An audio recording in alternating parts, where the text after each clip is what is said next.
Hey, what's up, guys? So this is going to be probably the shortest video or instructional that you have come across on how to improve your vertical jump. I'm putting this out here for a couple reasons. One, there are a lot of people that helped me get started, and I just believe in paying that back, right? So, for any parents or coaches out there, I hope this helps you guys, or for you athletes that see this, I hope it helps you. The second reason is I think the vertical jump is very overcomplicated. I think a lot of the stuff you see out there, although there is good information, it's too much. They're either trying to get you to buy a product or trying to sell you on something, or quite frankly, they're trying to give you too advanced type of stuff. And let's just be real, guys. Probably the majority of people looking at this are going to be college coaches, high school coaches, or high school, middle school athletes or parents. And quite frankly, a lot of the just basic stuff will help you. And then when you get to a higher level, then some of the more advanced stuff can come in. And that's where, it can get kind of technical, but we're going to keep it basic. And honestly, this will work probably for almost everybody go up to college and even in college, and some untrained higher level college guys as well, and girls. The final piece I'll say is, from ELP standpoint, we've produced some pretty good jumpers.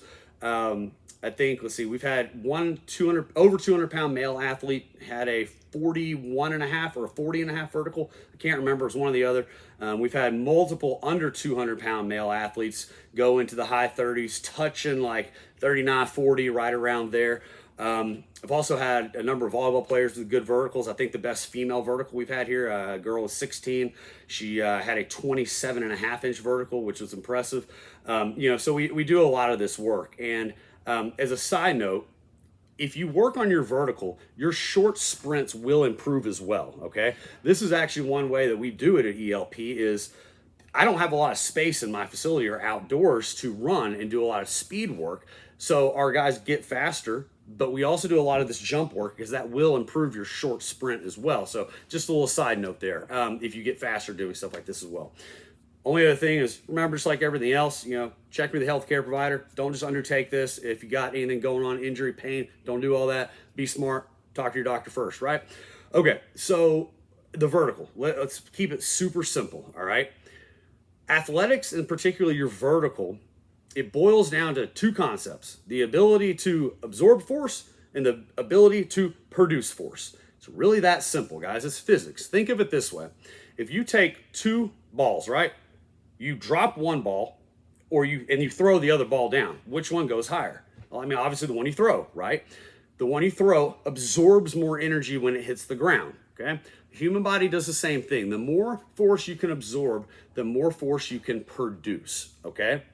Now, I said absorb force, produce force. I want to talk about producing force first, okay? Producing force is basically your strength, all right? There is a time to be strong in the weight room, but it is not the end-all be-all for athletics, okay? Just because you can squat 315 or 400 does not mean that you are automatically going to be that much more explosive, okay? It doesn't work that way. But for you younger athletes, middle school, high school, even early college, you need to have a good relative strength. And a good relative strength is basically, your strength per pound of body weight, okay? Now, there's different guides and numbers out there. I don't know them off the top of my head. You can go look them up. But in general, I like to use the deadlift as kind of my gauge, all right? We are not big squatters here. That's for a whole other video. We will box squat, but I don't squat a lot outside of that. But the deadlift, okay?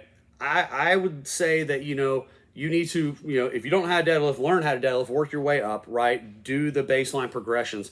But if you're pulling like on a hex bar or trap bar, 1.5, 2 times your body weight, like that's pretty good. Yeah, you can keep getting stronger, but that's kind of a good gauge right there, okay? I'm not worried about your squat.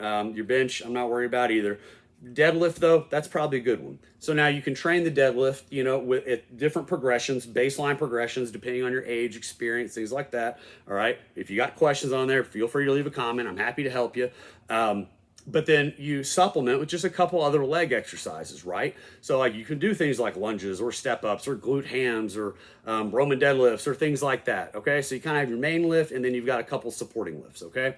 So your strength right there is important because that's going to help you be able to produce that force, right? Okay, so now we have force production. Okay, got it? The next element, okay, is the ability to absorb force. Now, let's talk about box jumps for a second. Everybody thinks that in order to improve your vertical, you have to just jump, jump, jump, right? Don't get me wrong, you need to jump, right? Like that's your production, okay? So we need to do some jumps, okay? So you throw some jumps into that strength workout, okay, at the beginning, all right? You need to jump, but let's use this. Say your vertical is 25 inches, all right? If your vertical is 25 inches, what good would jumping on a 25-inch box do for you? How does that help you improve your vertical? You can't jump on a 26-inch box. You can't get that high, right? So in essence, what good is box jump really doing for you? I hope that makes sense, right? It's not really doing a whole lot, okay? Up to a certain point, right? So how do you improve your vertical? If you've got a decent level of strength, all right, you can't jump higher. How do you improve it? You need to learn how to absorb more force. So you need to learn how to jump off of a 26, 27-inch box and be able to absorb that force efficiently. See, write this down or rewind it when I say this. Your brain is only going to allow you to jump as high, run as fast, throw as hard as it knows that it can safely protect you from or decelerate you from. I'll say it again. Your brain will only allow you to jump as high as it knows that it can safely land you, all right? Survival and protection is your body's #1 priority. It does not care about your ability to dunk a basketball. It wants to know, can I land safely? So that's the trick right there. The trick is to learn how to absorb more energy, not necessarily do more and more and more jumps and more strength work. Yeah, we talk about you need some of that, of course. You need to learn how to absorb the energy. That is the key, okay? So where do you start, all right? If you do not have a good baseline of strength, all right, then I would not recommend you getting into this just yet. Learn how to get strong, okay? The basic stuff. Learn, how to hinge and deadlift and squat and lunge and all that. That'll help you, okay? If you're vertical, let's go back to 25 inches, okay? Here's a starting point. If your vertical is 25 inches, all right, you need to learn how to jump off of a box that is at 25 or slightly higher, not 6, 8, 12 inches. I'm talking 2, 3 inches, okay? 4 inches maybe higher, and learn how to absorb that. If you can absorb that efficiently and safely, then you can start to progress, all right? But that progression takes time, okay? That's how you do it right there, guys. That is the trick to improving your vertical. It's really not that complicated. You don't need all the fancy shoes and bands and all this other stuff. That's how you do it, okay? So you have some baseline strength. You can add some jumps in there as well, okay? And then you have your altitude drops. You can do those, 2, maybe 3 times a week, depending on your volume, all that. Too much for this video, but just a couple times a week would be fine, all right? The only other element that I would add in there is just low-level plyometrics, all right?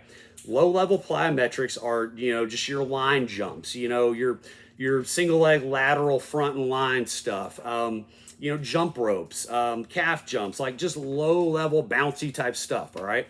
That is, we do a ton of that. I'm always doing low-level plyometric work, all right? I do a ton of plyo work in general, but we do a lot of low-level stuff.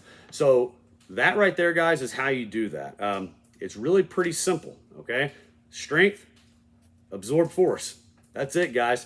You do that for 3-4 weeks, and you do it the right way, and you should probably start to see some things progress. Now, if you're a more advanced athlete, that simplistic of approach is probably not going to work for you.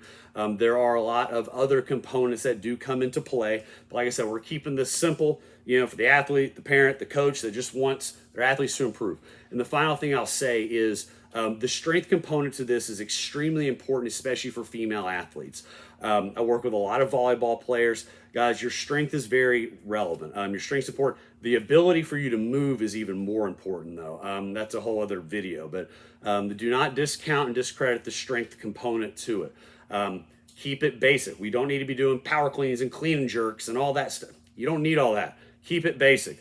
Learn the single leg squats, learn, hinges, learn deadlift, the basics. That's what will help you improve and improve consistently. Take the lowest hanging fruit on the tree if you're a young athlete, a parent, or coach. That's how you do it. Hope that helps you guys. If you got questions, feel free to leave it in the comments. I try to check as frequently as I can. So if you leave one and I don't get to you for a week or so, leave it again. That's fine. I may have forgot. I do run a business, so forgive me if I don't get back to you immediately. But I hope that helps you guys. And yeah, appreciate you guys.